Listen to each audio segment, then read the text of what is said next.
من اسهل وابسط واجمل واشيك ديكورات شهر رمضان هو الديكور ده، وباقل تكلفه ممكنه تقدري تعمليه، وكمان تقدري انك تستخدميه كذا استخدام.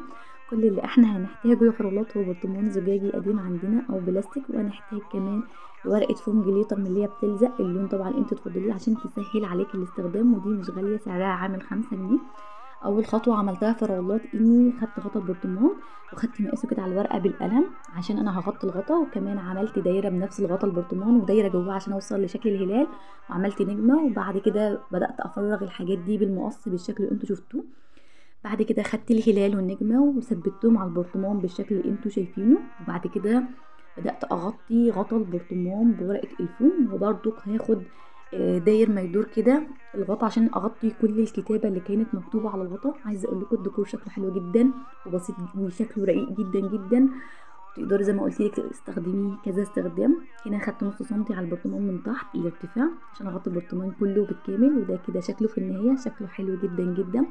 تقدري بقى انك تستخدميه بقى كحاجه مضيئه عندك، تحطي شمعة الكترونيه، تحطي كده شريط ليد جواه، ده كده شكله هو في الضلمه والله على الطبيعه احلى بكتير، الكاميرا كتير ظلماه. تمام. ممكن بقى انك تستخدميه كتمرايه تحطي فيه التمور، وتقدري كمان تحطي فيه الزبيب، جوز الهند، الحاجه اللي انت عايزه تستخدميه فيها. تمام. ده كده شكله والله والله على الطبيعه احلى، والتكلفه بتاعته ما تكلفناش حوالي 2 جنيه ونص. لسه عندي باقي ورقه الفوم جوه، عملت منه برطمانين. تمام. التكلفه 2 جنيه ونص، عملت منهم برطمانين بالشكل اللي انتوا شايفينه. لايك بقى وشير وكومنت بالصلاه على النبي، واشترك في القناه اول مره تشوفيه.